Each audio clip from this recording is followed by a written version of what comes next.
안녕하세요. H채널의 한창훈입니다. 반갑습니다. 2019년 5월 7일 비트코인 및 암호화폐 Q&A를 시작하도록 하겠습니다.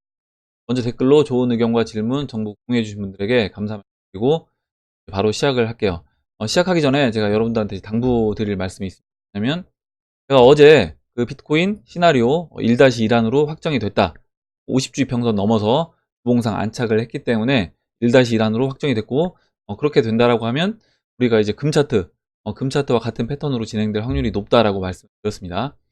그런데 이제 여기에서 혹시 제가 염려되는 부분이 있어서 그래요. 뭐냐면 이렇게 얘기를 했기 때문에 야 그러면 앞으로 올라간다라고 하니까 조정도 없이 조정은 물론 중간에 있겠지만 올라간다라고 하니까 무리하게 한번 어떻게 보면 대출을 받아서 아니면 내가 원래 여윳돈이 아닌 돈까지 끌어당겨서 앞으로 한 뭐 다섯 달 뒤에 써야 될 돈임에도 불구하고 미리 당겨서 배팅을 해본다던가 이런 식으로 이제 생각하시는 분들이 계실 것 같아서 그 부분을 말씀을 드리고 제가 90%, 99% 이런 식으로 이제 움직일 수 있다라고 제가 제 스스로 확신을 해도 사실 저도 그렇게 투자를 하지 않는다는 거죠. 항상 여윳돈을 마련해 놓고 이게 만약에 제가 6개월 뒤에 뭐 써야 될 돈이라고 하면 그 돈은 건들질 않습니다.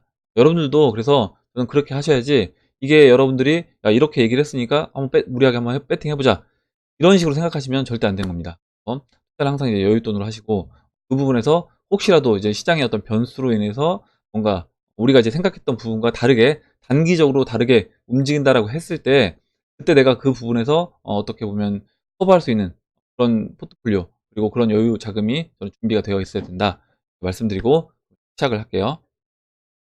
네, 그럼 이제 먼저 코인 참수님이 그 기사를 하나 이제 공유해 주셨습니다. 굉장히 좋은 기사인데 제가 이제 어제 뭐 그 시나리오 1-1한 시나리오 말씀드리고 이게 결국에 시장이 이렇게 지금 흘러가고 있다라고 보고 있어요. 뭐냐면 그 1-1안으로 진행이 되기 위해서 어떻게 보면 그런 호재들을 최대한 타이밍에 맞춰서 밀어놨고, 벡터거래소 오픈도 마찬가지고요. ETF 승인도 마찬가지고, 지금 이제 월가, 금융공룡 피델리티 수주안의 비트코인 거래 서비스 개시, 이 부분도 이제 저는 같이 다 맞물려서 진행이 될 거다 이렇게 봅니다. 한번 좀 볼게요. 운용자산 규모만 7조 달러에 달하는 글로벌 금융공룡 피델리티 인베스트먼트가 앞으로 몇 주 안에 기관 투자자 전용 비트코인 트레이딩 서비스를 시작한다고 전했습니다. 우리가 피델리티가 이미 작년에 10월 이 피델리티 디지털 에셋을 론칭을 했고 그 다음에 올해 3월부터 암호화폐 커스터디 서비스를 제공하고 있는 부분은 기사를 통해서 이미 알고 있었습니다. 이미 알고 있었고 그렇다라고 하면 그 앞으로 이제 피델리티도 이렇게 비트코인 거래 서비스를 준비를 해서 시작할 거다라고 얘기를 했는데 이게 이제 수주 안에 진행이 된다라고 하는 부분이에요. 그래서 기관 투자자 전용 비트코인 트레이딩 서비스가 앞으로 수주 안에 시작을 할 거다라는 부분이고 이렇게 된다라고 하면 피델리티가 이걸 시작했다라고 하면 벡터거래소도 이미 거의 세팅이 저는 그 이제까지 진행했던 과정들을 쭉 중간중간에 이제 기사들이 나왔잖아요. 그런 것들을 쭉 종합해 보면 벡터거래소도 저는 조만간에 오픈을 할 것이다 이렇게 봅니다. 그래서 피델리티 오픈하고 벡터거래소는 올해 뭐 연말에 또 오픈한다고 얘기하시는 분들도 많이 계시잖아요. 저는 이제 그럴 것 같진 않고 벡터 거래소도 마찬가지로 피델리티가 오픈을 하게 되면 저는 조만간에 같이 이제 오픈하지 않을까 이렇게 생각을 합니다. 그리고 마찬가지로 이제 ETF도 벡터 거래소 그리고 피델리티 이런 거래 서비스가 오픈이 되면 동시에 ETF도 저는 승인을 해줄 것이다 이렇게 보고 있어요. 이렇게 하고 마지막으로 한 가지만 여기 보면 피델리티 설문조사 결과를 인용해서 약 22%의 기관 투자자는 포트폴리오에 이미 이제 일정 암호화 자산을 포함하고 있습니다. 이 22% 기관 투자자들이 보유하고 있는 물량들 이거는 제가 봤을 때 지난 2018년도 하락장 때 기관들이 꾸준히 매입을 했고 뭐 장외 거래를 통해서 꾸준히 매입한 양이라고 이제 생각을 하고 있고요. 거기에 약 40%는 향후 5년 내 투자 계획이 있다라고 보도를 했습니다. 그리고 57%의 투자자들은 암호화폐에 직접 투자를 선호하고 약 72%는 암호화 자산을 포함한 투자 상품에 대한 투자를 선호하는 것으로 나타났습니다. 이렇게 좋은 기사를 코인 참수님이 공유를 해서 이제 Q&A로 들어가도록 할게요.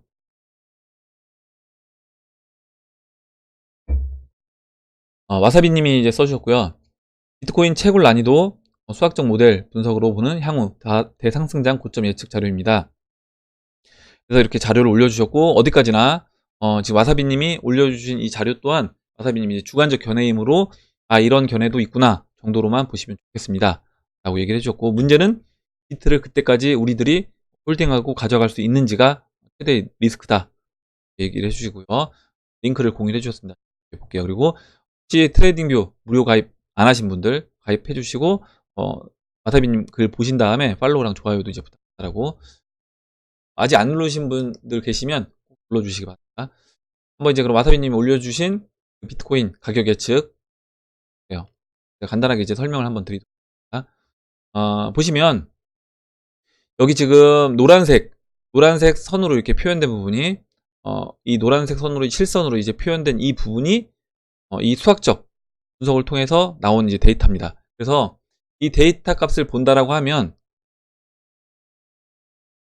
데이터 값을 보면, 이렇게 이제 볼 수 있어요. 뭐냐면, 2017년도 말, 2만 달러 고점일 때는, 이 값이, 수학적 모델 값이 이제 2049달러였습니다. 그리고 지난 저점, 2015년도 5월달, 이때는 이 값이 415달러였어요. 그래서, 이때, 2015년도 5월달이 바닥이었다고 가정을 하고요. 그렇다라고 하면, 상승장 때 지금, 5배 정도 상승을 했습니다. 5배 상승을 했고, 그때 이 수학적 모델값의 10배만큼 비트코인 가격이 올랐습니다. 올랐어요. 그래서 이걸 가지고 계산을 해 보신 건데, 지금 보시면, 지금 2015년도 5월달이 바닥이었고, 2019년도, 그리고 2018년도 연말이 이제 바닥, 3,500달러가 바닥이었다라고 가정을 하면, 그때 이제 이 수학적 모델 값과 거의 이제 일치합니다. 바닥이 거의 일치하죠. 지금 보시면. 그렇다라고 하면 이 값에서 앞으로 이제 상승했을 때 5배 정도 올라갈 것이다. 그럼 여기서 400달러에서 2000달러로 올라갔던 것처럼 5배 정도 올라간다라고 하면 한 17,000달러 정도 이 수학적 모델 값이 상승장일 때는 올라가 있을 것이다. 이렇게 보신 거고요. 거기에서 실제 비트코인 값은 이때 이제 10배가 올라갔으니까 10배를 계산을 해보면 7만 달러까지 상승 가능하지 않나, 이렇게 이제 계산을 해보신 거예요. 그래서 정확하게는 약 4.9배 상승했고, 수학적 모델값 3,500달러에 4.9배에서 약 17,000불까지 상승하고, 거기에서 10배 해서 17만 불, 이렇게 이제 계산을 한 겁니다. 좋은 내용을 공유를 해주셔서 같이 한번 봤고요. 지금 제가 말씀드린 부분을 제가 이제 간단하게 설명을 드렸는데, 이 간단하게 설명드린 부분을 와사비님이 쭉 설명을 해주셔서, 혹시 이제 제가 설명드린 부분이 좀 부족한 부분이 있다라고 하면 이걸 보시면 될 것 같아요. 그리고 여기 보시면, 여기 이제 좋아요 누르는 부분이 있었는데, 제가 이 각 글에 좋아요 누르는 부분이 있습니다. 와사비님 이 안으로 이제 들어가시면, 좋아요와 팔로우 할 수 있는 부분이 있거든요. 여기 있네요. 죄송합니다. 오른쪽 아래에 좋아요가 있습니다. 이걸 클릭하시면 돼요. 이렇게 이제 보시면 될 것 같고, 그리고 와사비님이 축하드릴 부분이 또 있는데, 보니까 그 일간에서 이제 1등 하셨었잖아요. 근데 주간에서는 지난번에 제가 말씀드렸을 때 3등이었거든요. 3등이었는데, 이제 1등으로 주간에서도 올라오셨더라고요. 주간에서도. 여기 보시면 아직 제가 이거는 좋아요 클릭 안 했는데, 이렇게 좋아요 클릭하면, 좋아요가 체크가 됩니다. 이렇게 체크를 안 하신 분들은 해주시고, 같아요.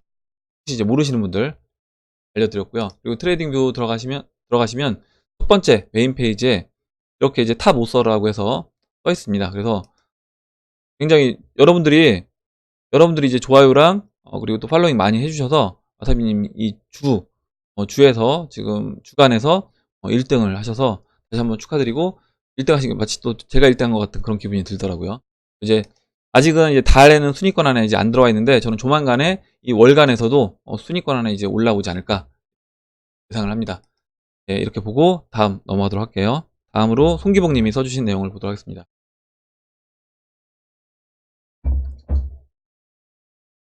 송기복님이 이제 글을 써주셨는데, 송기복님 내용 보기 전에 잠깐만요. 예, 송기복님 내용을 보겠습니다.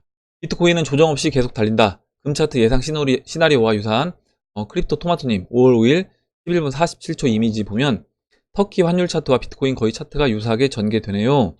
이렇게 얘기를 해주셨고, 제가 지난번에 터키 리라화가 좀 이제 위험하다, 이렇게 얘기를 했습니다. 왜냐면 터키 같은 경우 지금 약간 어떻게 보면 그 반미 친중 완전 친중은 아니지만 그런 성향을 이제 보이면서 환율이 안 좋은 어떤 모습으로 진행이 되고 있어요. 그래서 지난번에 제가 말씀드릴 때 예전에 이제 1달러가 1리라 정도까지 갔던 적이 있었는데 지금은 거의 5배에서 6배 정도 터키 리라화가 가치가 떨어졌다. 이렇게 이제 설명을 드렸습니다. 그만 이제 차트를 준비를 했는데 바로 이제 열어보도록 할게요. 제가 이제 드리고 싶은 말씀이 뭐냐면 제가 지난번에 그 채널 상단부를 넘어갔을 때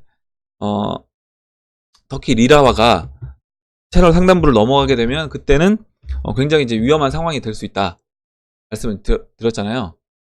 근데 이제 이 부분이 아까 이제 송기봉님이 의견 주셨던 부분처럼 2017년도 그 패턴이 만약에 비트코인 차트와 같은 패턴으로 움직인다 라고 했을 때 실제로 비트코인이 그 이후의 흐름이 어떻게 진행이 될 수 있는지, 그리고 그렇게 진행이 된다라고 하면 우리가 어떤 준비를 해야 될 것인지 그 부분을 이제 말씀을 드리려고 하거든요. 보시면 지금 계속 올라가고 있습니다. 지금 우리나라 환율도 위험하고, 저는 위안화도 마찬가지고, 위안화 같은 경우는 미국이 베네수엘라라든가 뭐 이란 이런 부분에서 어느 정도 준비가 마무리가 되면 그때는 이제 중국도 바로 중국 위안화 환율도 저는 이제 건들 것이다. 터키 리라화를 로그를 적용해서 보고 보면 이렇게 뭐 지속적으로 계속 올라왔는데 2008년도부터 이제 볼게요. 2008년도부터 보시면 지금 로그가 적용이 됐습니다. 보시면요, 이렇게 지금 채널을 만들어 보고 지금 최근에 2018년도 9월 달에 8월 달 고점을 찍었던 이 라인까지 이제 올렸어요, 채널을. 그리고 채널 이제 중심값을 만들어 보면요, 이렇게 됩니다. 그러면 이 중심값이 지난 처음에 상승했던 고점 역할을 했고요. 이때도 이 중심에서 고점 역할을 하고, 지금 보시면 일단 맞고 떨어진 이후에 그 다음에 돌파가 됐습니다. 제가 이제 이때 뭐라고 말씀드렸냐면, 지금 채널 중반 여기까지 내려오지 않고 반등이 나와서 만약에 이번에 이 채널 상단을 넘어가게 되면 그때는 베네수엘라 볼리바르처럼 이런 식으로 이런 식으로 이렇게 돌파되면서 안착 한번 해주고요. 이런 식으로 슈팅이 채널을 넘어가는 그런 슈팅이 나올 수 있다 말씀드렸고, 지금 이 모습을 본다라고 하면 이때도 이 채널 안에서 움직이다가 이 채널을 넘어간 거예요. 이 채널을 넘어가서 지금 원래는 이 아래 보시는 아래 하단부 채널에서 움직이던 터키 리라화가 그 채널 상단부를 돌파해서 다음 채널로 넘어갔고요. 그 이후에 지금 이렇게 또 올라갈 수 있다. 왜 그러냐면 결국에 지금 전 세계에 있는 법정화폐들이 급격하게 지금 영원으로 지금 수렴을 하고 있는 중인 겁니다. 거기에서 약간의 어떤 반미 성향을 갖고 있거나 아니면 나라 경제 상태가 시스템이 붕괴된 그런 나라들은 이런 달러 대비해서 이런 흐름을 이제 보이고 있다는 거죠. 그러면 지금 이제 여기서 아까 송기봉님이 의견 주셨던 부분을 제가 말씀을 드리려고 하는데, 뭐냐면 2017년도 아까 이제 크립토 토마토님이 올려주셨던 그 내용을 제가 이제 봤거든요. 보니까 2017년도 이때 모습이 지금 비트코인 차트와 거의 흡사하다. 이거 이제 주봉으로 고쳐볼게요. 월봉을 하니까 이제 표현이 안 돼서 주봉으로 고쳐서 보면요, 지금 어디 부분이냐면 이 부분입니다. 이 부분을 한번 봐보세요. 이 부분. 그럼 이 부분을 보면 이 부분 이렇게 상승을 하고요. 비트코인과 흡사하죠. 2017년도 고점을 찍고 그 다음에 조정을 주다가 6,000달러에서 비트코인 6,000달러에서 지지받았던 것처럼 움직이다가 급락이 나오죠.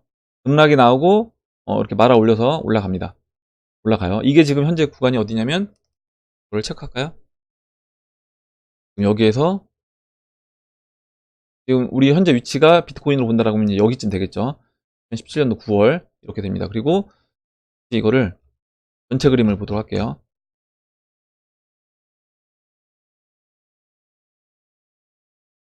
이렇게 이제 보고, 이거 이렇게 보니까 또 이제 채널을 이제 다시 그려야 되겠네요. 채널이 지워져서 아까 이제 그냥 월봉을 한번 바꿔볼까요, 다시? 예. 이렇게 이제 보면 돼요. 지금 아까 제가 주봉으로 확대해서 이제 보여드렸던 부분 있잖아요. 그 부분이 여기였습니다. 2017년도 3월부터 9월까지 여기였고요. 이 자리가 비트코인 하락장 2018년도와 올해 이제 지금 한 3월까지 그 모습과 패턴이 비슷했다. 그 이후에 이렇게 고점을 넘어가는 상승을 했고요. 넘어간 이후에 보시면 채널을 넘어가면서 올라가 줍니다.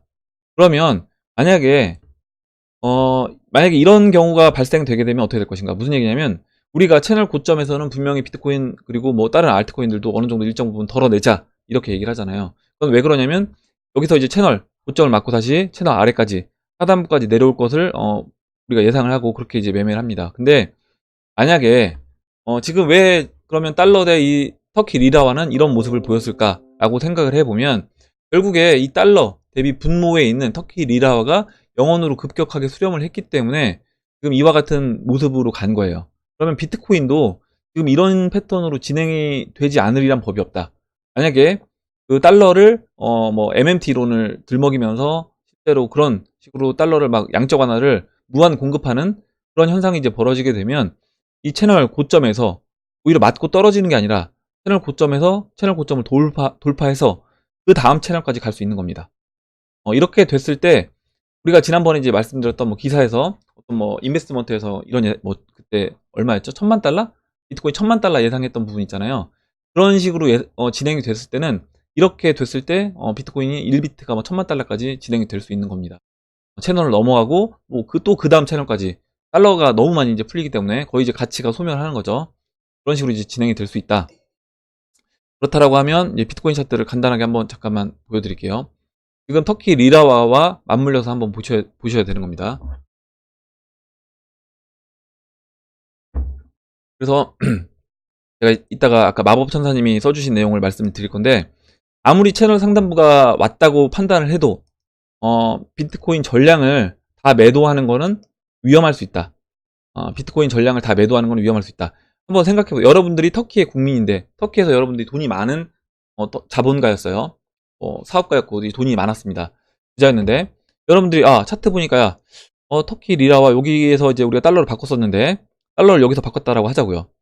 달러를 이제 리라화를 다 매도해서 달러로 바꿨습니다. 근데 여기서 야 채널 상단부니까 터키 리라화를 이제는 다시 그러니까 사자. 달러를 매도해서 터키 리라화로 바꾸자. 왜냐면 이렇게 빠질 걸 예상해서 그렇게 했더니 어떻게 됐어요? 이렇게 올라가 버리는 겁니다. 그러면 다시는 이 가격에 이제 살 수가 없어요. 이 가격에 오지가 않습니다. 이건 이제 안정 국면으로 가기 전까지는 오지 않을 건데 터키 리라화가 앞으로 법정화폐들이 이런 식으로 흐름이 이런 식으로 흘러간다라고 하면 지금 이 자리는 아예 영원히 오지 않을 수도 있는 겁니다. 그러면 지금 비트코인도 그와 같은 움직임을 또 진행이 될 수도 있다. 그러면 우리가 이제 주봉에서 봤을 때요. 이제 말씀드리고 싶은 부분이 이 부분입니다. 지금 2015년도와 2018년도 연말이 비트코인 저점이었다라고 이제 가정을 하고요. 저점이었죠. 이미 이제 1-2단으로 이제 확정이 됐으니까요. 그리고 이렇게 이제 채널을 드리겠습니다. 예, 이제 이렇게 보고요. 보시면 지금 여기에서 지금 터키 리라와랑 이제 비교를 한번 해보세요. 터키 리라와 같은 경우는 어떻게 움직였는지 지금 이 부분입니다. 지금 현재 비트코인 위치가 여기에요. 여기에서 올라가지고 채널 상단부를 터치한 다음에 그냥 돌파해버렸잖아요. 그러면 비트코인도 우리 예상은 지금 이렇게 올라가고 조정을 받고 이렇게 올라가고 이런 식으로 이제 하면서 오히려 각도를 낮출 것으로 예상을 하는데 만약에 달러가 무한 공급된다. 그렇게 되게 되면 지금 터키 리라와처럼 그런 움직임도 예상해 볼 수 있는 겁니다. 이런 움직임. 이런 식이요. 올라갔다가 눌러주고 넘어가는. 그래서 고점까지 올라가고요. 눌러주고 채널 상단부까지 터치를 해주고 그냥 돌파해서 넘어갔죠. 넘어가고 이렇게 올라가 버리는 겁니다. 고정받고 지금 여기 이쯤에 있는 거죠. 그래서 채널을 이제 하나 더 그려야겠죠. 그러면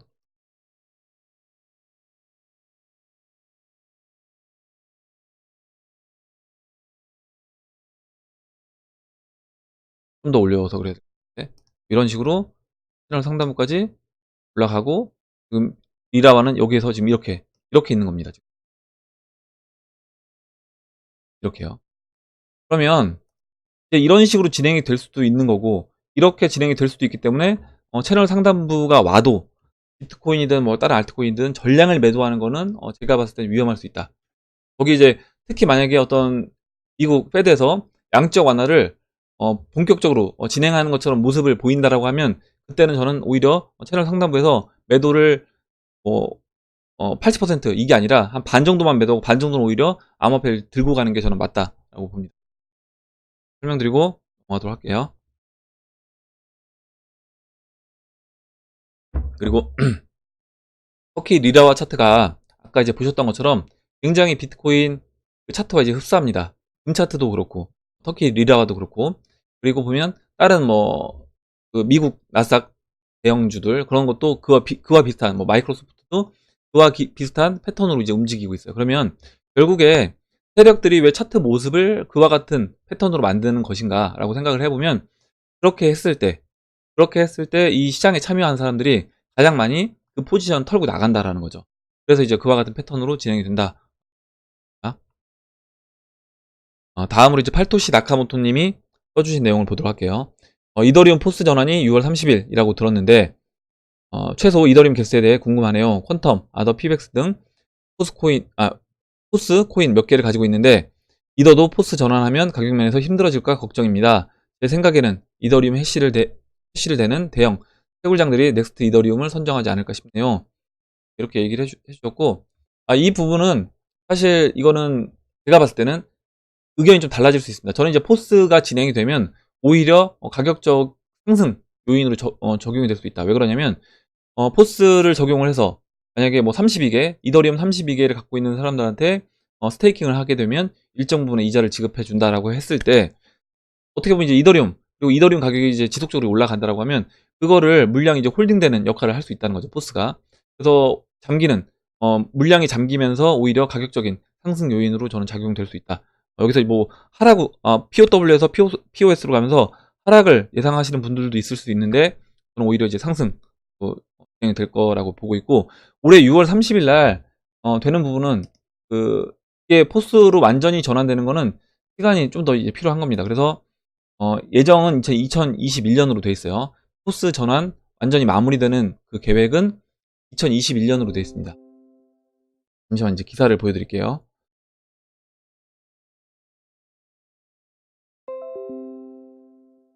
기사가 또 뜨지 않고 있는데 일단은 차기 하드 포크 이제 이 포스로 완전히 전환되는 과정이 한 번에 딱 전환되는 것이 아니라 일단 POW 과정이 있잖아요 지금. 그래서 이 POW 과정이 있기 때문에 채굴자들의 이제 입장도 고려를 해야 되는 겁니다. 그래서 채굴자들이 자연스럽게 이제 POS로 넘어가는 그 과정을 지금 만들어주고 있는 거예요. 그래서 처음에 이제 채굴 물량을 좀씩 줄여주고요. 채굴 물량을 줄여주면서 그러면서 이제 포스로 자연스럽게 넘어갈 수 있게끔 만들어줄 거다. 그 과정 속에 있는 것이고 일단 포스 전환을 위한 단계에서 제로 코드 단계로 이제 6월 30일까지 완료를 하는 거고요. 나왔네요 지금. 이더리움 차기 하드포크 10월 예정에 있습니다. 그래서 2021년은 포스 전환 마무리가 되는 것이고 보시면 2021년 POW에서 지분증명 POS로 전환을 마무리한다는 계획을 내놨습니다. 그래서 5월 10월로 예정된 다음 이스탄불 하드포크의 내용도 오는 5월 개발자 회의를 통해 결정이 되는 것이고요.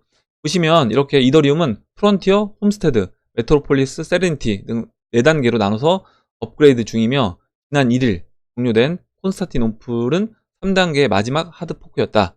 이렇게 됐습니다. 그래서 이렇게 단계별로 POS로 넘어가는 과정 속에 있는 것이고 올해 이제 6월 30일에 하는 거는 그중에 제로 코드라고 해서 한 과정 속에 있는 거다. 그래서 포스로 완전히 전환되는 그건 아닌 겁니다. 포스 전환을 위한 단계예요. 포스 전환을 위한 단계 제로 코드가 6월 30일까지 완료 예정에 있다. 그렇게 보시면. 그리고 이제 개수는 32개로 알고 있어요. 현재.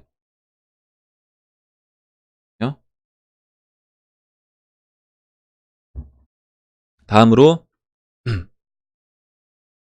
그리고 이제 포스에 대해서도 뭐 32개로 했을 때 뭐 이자율이 얼마 될 것이고 몇 개가 채굴된다. 이거는 포스를 사람들이 많이 하게 되면 당연히 경쟁이 치열한 거니까 포스로 해서 나오는 물량이 줄어들겠죠. 근데 포스하는 물량이 적다. 그래서 그렇다라고 하면 그때는 내가 이제 지분이 많은 거잖아요. 포스를 하는 스테이킹하는 지분이 많기 때문에 그때는 오히려 좀 더 이제 많이 받아갈 수 있는 거. 그거는 정해진 건 아니다. 이렇게 보시면 되겠습니다. 다음으로 이제 박상현 님이 써주셨고, 읽어볼게요. 디지털 화폐로의 전환이 금권 세력의 목표인 것은 이제 의심의 여지가 없습니다. 그 중간 과도기에 일어날 일은 당연히 현금부터 없애는 것이겠죠. 유통되는 현금을 최대한 없애고 모바일이나 카드 결제를 유도할 것입니다. 이미 우리나라는 이제 카드 결제가 굉장히 많이 활성화되어 있는데, 이제 이 카드 결제에서 저는 오히려 QR, 그리고 암호화폐 결제로 넘어갈 거다. 이렇게 봅니다. 우리나라도 근래 리디노미네이션이 슬슬 나오는 것도 현금 없는 사회를 먼저 만들기 위한 것 같네요. 1환, 2환은 현금으로 발행하지 않고 모바일 같은 전자결제로만 소수점 결제가 가능하다면 4,500원짜리 커피 한 잔이 4.5환이 되었을 때 누가 현금 결제를 할까요? 리디노미네이션이 된다면 디지털 결제로 패러다임이 확 바뀔 것 같네요. 이미 다 알고 계셨던 거라면 죄송합니다. 예, 저 몰랐고 이렇게 이제 생각해 볼 수도 있을 것 같아요. 뭐냐면 일단 소수점은 내 개인 뭐, 뭐 갤럭시 S10이 될 수도 있고요. 이런 스마트폰에 저장할 수 있는 겁니다. 아니면 스마트폰 아니면 어떤 카드가 그 스마트폰이 없는 사람들도 있을 수 있으니까 어떤 카드를 만들어주고 그 카드 안에 이런 짜투리 돈들 뭐 0.1, 0.2 이런 것들을 보관할 수 있게끔 한다라고 하면 자연스럽게 사람들이 현금에서 이런 식으로 넘어가겠죠. 넘어가면서 나중에는 그 단위도 이제 자연스럽게 없어지는 수순으로 이제 진행이 될 것 같습니다. 이렇게 좋은 내용을 써주셔서 같이 봤고요. 다음으로 이제 나일강님이 써주신 내용을 볼게요. 많은 차트 툴 중에 평행 채널을 이용하시는 이유가 있나요? 예, 뭐 제 덕분에 저도 이제는 무의식적으로 제가 보고자 하는 종목의 평행 채널을 긋고 있는데 문득 궁금증이 생겨 문의드립니다. 피보나치는 어떻게 생각하시는지요? 제 생각인데 평행 채널을 그리니 차트가 이제 보기 쉽다는 건 안 비밀입니다. 일단은 뭐 제가 평행 채널 이거는 그 추세를 보기 위한 겁니다. 장기적인 추세를 보기 위한 것이고 추세 제가 이제 보통 차트를 볼 때 추세랑 지지 저항 이렇게 보거든요. 그리고 이제 이동평균선 이렇게 보고 있고, 물론 보조 지표들도 뭐 RSI라든가 뭐 일목도 보고 합니다.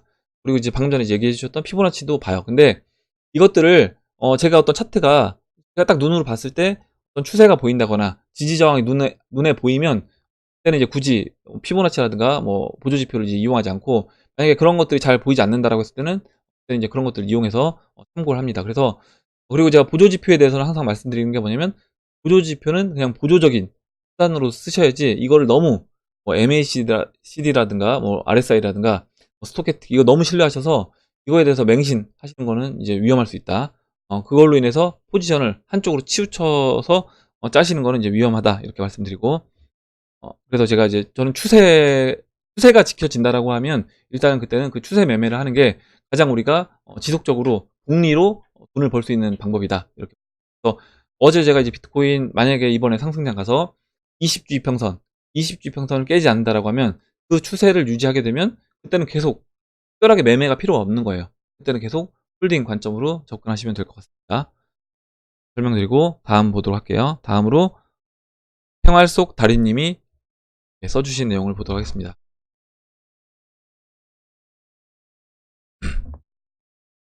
이번 상승 때 6천선에 강한 저항선으로 많은 사람들이 보는데 H님은 쉽게 올라갈 수도 있다고 하셨는데 지지선이 깨지면서 장대 음봉에서 많은 사람들이 손절했을 건데 어찌 사람들은 그곳이 저항이라고 생각하는지 논리적으로 이해가 안 갑니다. 지지를 했던 곳이 저항이라고 생각하는 사람들이 그곳에서 비트맥스 같은 곳에서 숏을 많이 때려대서 저항 강하게 생기는 건가요? 얘기해 주셨고, 네, 그렇게 보실 수 있습니다. 당연히 이제 매물대가 많은 곳이라고 판단하니까 당연히 야, 이 정도면은 여기에서는 저항을 받을 것이다. 트레이더들이 이렇게 볼 수 있죠. 볼 수 있고 그렇다라고 하면 매도를 많이 할 수 있는데, 제가 보는 시각은 여기 보시면 지금 이제 이 라인이잖아요. 코인에서 죄송합니다. 지금 이제 6,000달러 이 매물이 많은 이 가격대입니다. 지금 이제 이 6,000달러 이 가격대에 이제 저항으로 작용될 것이다 라고 보는데, 저는 이제 50주 그리고 52주 이평선을 넘어섰기 때문에 오히려 6,000달러는 저항으로 작용이 되지 않을 수도 있겠다 이렇게 저는 개인적으로 생각을 하고 있어요. 이 부분에 일단 물론 이 부분에서 뭐 이거는 이제 개인적으로 생각은 다를 수 있고 50주와 52주 두 개만 그리겠습니다. 뭐 큰 차이가 없는데 50주, 52주가요. 52주 하나 그리고요. 그 다음에 50주는 숫자를 초록색으로 안 보여서 보시면 지금 뭐 50주가 초록색이고요. 52주가 이 보라색, 파란색인데 50주, 52주 둘 다 넘어섰습니다. 넘어섰고 52주 이평선의 의미가 뭐냐? 결국에 이제 1년 동안 52주가 이제 1년이 52주잖아요. 그럼 1년 동안 매매를 했던 비트코인을 매매했던 사람들의 평균값을 넘어섰다. 지금 비트코인 가격이 이렇게 보시면 되고 결국에 사람들의 가장 심리가 뭐냐면 본전 심리가 가장 강합니다. 본전 심리가 가장 강하고 결국에 1년 동안 매매한 사람들의 본전을 지금 넘어선 거예요. 그러면 본전에서 팔고 나가고 싶었던 사람들은 50주, 52주 넘어갈 때 거의 대부분 매도를 했다. 지금 현재 매도를 했고 여기서 지금 넘어선 상태에서 안착을 했기 때문에 오히려 이 매물대는 이 매물대 물론 이 매물도 주요 저항으로 그리고 이 매물대를 보고 있는 사람들이 많기 때문에 당연히 매도 관점으로 접근하는 사람들이 있을 겁니다. 그래서 이제 뭐 숏을 친다거나 아니면 그냥 갖고 있던 비트코인 현물을 매도한다거나 이렇게 할 건데 오히려 저는 그래서 이 부분은 쉽게 좀 넘어갈 수 있지 않나 이렇게 보고 있어요. 이렇게 설명을 드리고 다음 보도록 하겠습니다. 다음으로 JK님이 써주셨고 퀀텀이 어떠냐 물어보셨는데 제가 퀀텀 차트는 오늘 저녁 영상에서 말씀을 드리도록 하겠습니다. 다음으로 그리고 이제 송기복님이 써주신 의견을 보도록 할게요.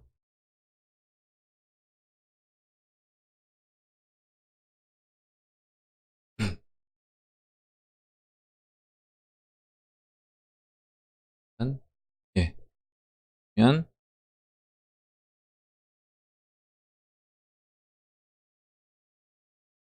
네, JK님이 이제 퀀텀 현 시점에서 이제 호재들도 있는데 이렇게 안 올라가냐 이렇게 물어보셨고 그 부분에서 저녁 때 차트를 보면서 말씀을 드리도록 하겠습니다.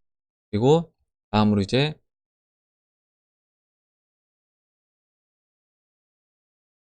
다음으로요. 일단 CJL0806님이 버핏은 과거에 애플에 투자하면서 이미 자신이 틀렸음을 인정했죠. 버핏의 말은 거꾸로 아마존은 오히려 팔고 비트코인을 사라는 것처럼 들리네요. 얘기를 해주셨습니다. 그래서 저도 이제 그렇게 들렸어요. 다음으로 이제 송기복님이 써주신 의견인데 뭐였냐면 이제 지난번에 그때 JTB님이 써주신 의견에 대해서 무명쌤님이 방송을 이걸 내용을 하셨대요. 그 부분에 대해서 그 무명쌤님이 이야기해 주신 내용을 써주신 거고 어, 그리고 너무 이제 이상적인 코인 백서다 보니까 보고 또 보고 거래소에 상장되어 검증된 코인만 매매해야 함이 절실해 보인다.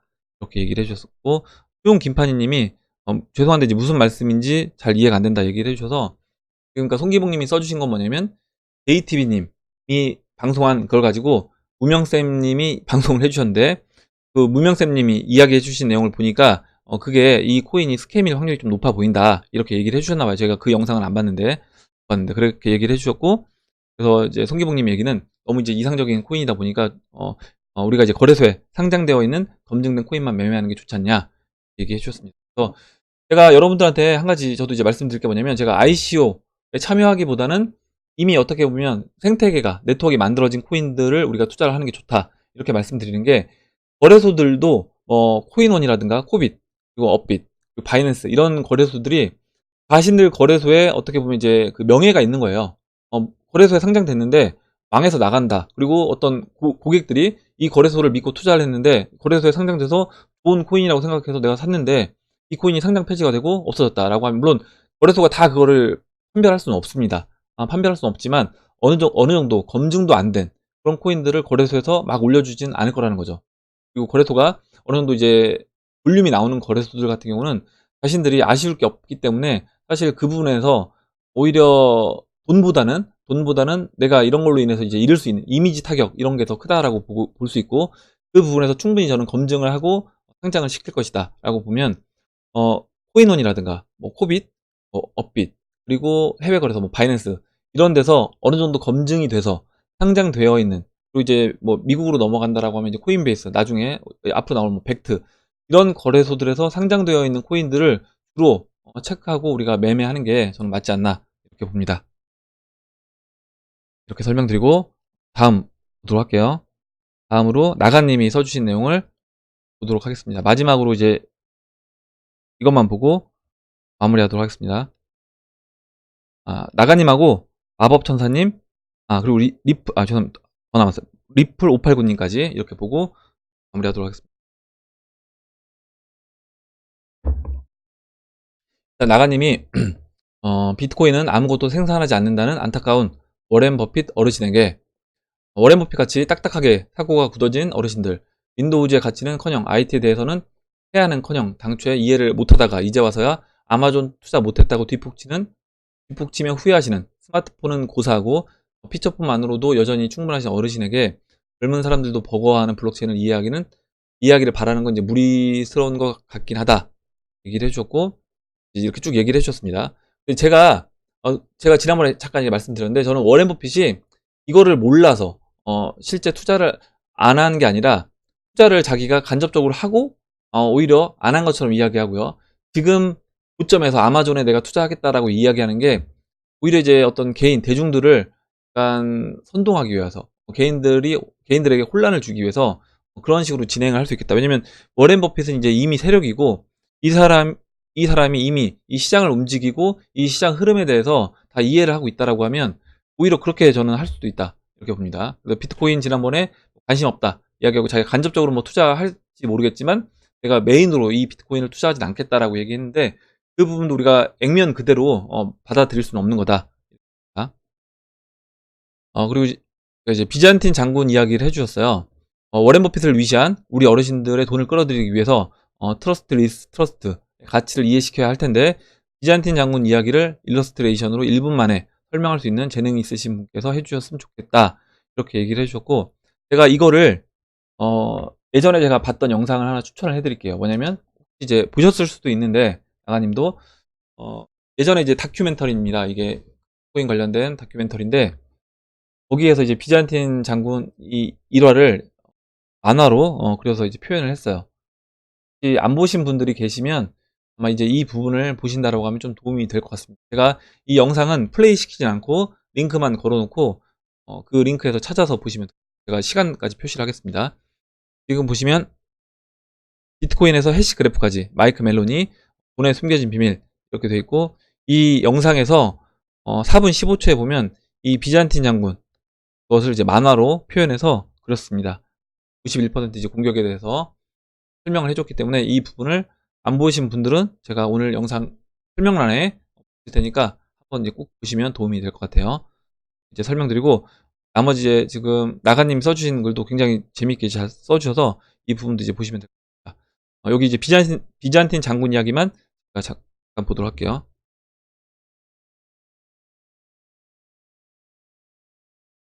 비잔틴 장군 이야기를 이제 나가님이 이제 색깔로 간단하게 이제 설명을 해 주셨습니다. 비트코인과 같은 위변조가 불가능한 정보를 사용해서 공격 명령을 전달한 비잔틴 장군은 동시에 동서남북에서 성을 에워싸서 공격했기 때문에 성을 함락하고 승전할 수 있었지만, SMS나 이메일 가짜 전령 같은 정보, 이제 중간에 위변조가 가능해서 정보의 진위 여부를 재차 확인 검증해야 하는 정보를 사용해서 공격 명령을 전달한 비잔틴 장군은 동시에 성을 공격할 수 없었기 때문에 각계격파당하고 오히려 이제 패전했다. 끝. 이제 이 부분을 이제 얘기를 해주신 겁니다. 이게 이제 아까 제가 방금 전에 말씀드린 영상에 나와 있기 때문에 혹시 안 보신 분들은 보시면 도움이 될 것 같아요. 이렇게 설명드리고, 마무리 이제 마법 천사님. 아까 제가 그 채널 상단부가 도달해도 우리가 일정 부분의 암호화폐는 보유를 하고 있는 게 좋겠다. 이 부분을 이제 마법 천사님 써주셔서 코인을 최고점에 팔 수 있으면 좋겠지만 애시당 좀 불가능하다는 거 인정하고, 저는 제가 정한 목표가 오면 80%를 매도를 하고 20%는 덤으로 복불복에 맡겨놓고 방치할 생각입니다. 잘 되면 복 터지는 거고 안 되면 까치밥 줬다 생각해야죠. 이렇게 이제 해주시면 될 것 같아요. 그래서 우리가 아까 어디였죠? 터키 리라와 차트처럼 움직인다라고, 그리고 그렇게 움직일 수도 있기 때문에 그렇게 만약에 된다라고 했을 때 우리가 원화라든가 달러만 들고 있으면 해지가 전혀 안 되는 겁니다. 그러면 당연히 암호화폐도 이제 일정 부분 있어야 되는데, 내가 채널 상단부라고 해서 다 매도를 하게 되면 나중에 비싼 가격에 다시 사야 되는 그런 현상이 나타날 수도 있어요. 그러면 그런 부분을 고려한다라고 하면 일정 부분의 암호화폐는 보관을 하고 있어야 되고 홀딩을 하는 게 좋고요. 그러니까 마법천사님은 지금 20%, 저도 20%가 적당하지 않나. 그래서 80%는 다 매도를 해도 20% 물량은 이거는 까치밥이라고 생각하고요. 두시고, 그리고 거기에서 만약에 채널 상단부까지 왔는데 아까 말씀드렸던 것처럼 MMT론이 나온다던가 미국 패드에서 본격적으로 양적 완화를 시행을 한다라고 하면 그때는 20%가 아니라 오히려 좀 더 많이 남겨놓는 게 좋다. 그래서 한 50%까지 보유를 해서 가져가는 게 저는 좋다 이렇게 봅니다. 마지막으로 리플 589 님이 써주신 내용을 볼게요. 제목은 드랍골드. 드디어 미국 전역에 비트코인 광고를 하는군요. 그래서 이제 영상을 공유해 주셨는데 제가 이 부분도 혹시 이제 안 보신 분들이 있을 것 같아서 굉장히 영상이 재밌더라고요. 보니까 관련돼서 이제 이 비트코인을 설명을 했는데 제가 플레이가 이제 영상을 다 플레이 시키진 않고 제가 한 부분만 설명을 드리도록 할게요. 왜냐면 영상이 이제 플레이 되면 이게 저작권 문제가 또 생길 수 있어서 소리는 일단은 줄이고요. 이 영상을 안 보신 분들은 보시기 바랍니다. 지금 광고 시간은 39초짜리인데 생이 안 되나요? 예. 이렇게 한 남자가 금을 들고 서 있고요. 이제 금을 버리고 막 뛰어갑니다. 뛰어가는데 중간에 제가 어떤 부분이냐면 이 부분에서요. 이 여성분이 떨어진 금화들을 이렇게 들면서 약간 울먹이는 표정을 보입니다. 그리고 아까 남자하고 여자가 막 달려가면서 이제 웃으면서 이렇게 달려가거든요. 그리고 한 곳에서 만나는데 지금 길거리에 있던 사람들 중에 아까 땅바닥에 있던 금화를 막 들면서 약간 뭐 울상을 짓고 있는 여자분이 있거든요. 그걸 보면서 이 광고가 의미하는 전달하고자 하는 메시지가 결국에 우리가 들고 있는 법정 화폐들 그리고 기존에 우리가 가치가 있다고 생각했던 금이라든가 실물 금이라든가 은이 오히려 가치를 잃고 마지막에 이제 비트코인이 그 비트코인이 실제로 어떤 가치를 어, 진짜 가치는 이 비트코인에 있다. 이런 부분을 이 그레이스케일 비트코인 트러스트에서 이 대중들한테 이 광고를 통해서 전달하려고 하는 게 아닌가. 그리고 이런 광고들을 지속적으로 이제 보게 되면 저는 대중들도 무의식 중에 이런 생각을 할 수 있는 거죠. 아, 맞아. 그리고 실제로 이제 만약 비트코인 가격이 막 올라가고 뭐 금은 별 재미 없고요. 거기에다 더해서 법정화폐들은 진짜 대량으로 발행되면서 휴지로 간다라고 하면 그때는 대중들 이미지에 아, 맞다. 금이라든가 이거는 실제 오히려 가치가 없고 비트코인이 진짜 가치가 있는 것이다 라고 판단하고 이쪽으로 올려둔다라고 하면 그때 이 가격 상승은 아까 봤던 터키 리라와 채널 상단부를 돌파해서 넘어가는 그런 모습도 가능하지 않나. 오늘 여기까지 하도록 할게요. 여기까지 하도록 하고 오늘 나온 얘기들 중에 여러분들 뭐 궁금하신 거 그리고 같이 이야기해보고 싶은 정보 그리고 의견 있으시면 의견을 공유해 주시면 같이 이야기해보는 시간을 가져보도록 하겠습니다. 댓글 남겨주신 분들한테 다시 한번 감사 말씀드리고 제가 오늘 이 영상도 링크에 이제 걸어 놓을 테니까 혹시 안 보신 분들 계시면 영상도 한번 보시면 도움이 되겠습니다. 그럼 이상으로 영상을 마치도록 하고 영상이 도움이 되셨다면 좋아요와 구독 버튼 그리고 알림종 버튼을 눌러주세요. 감사합니다.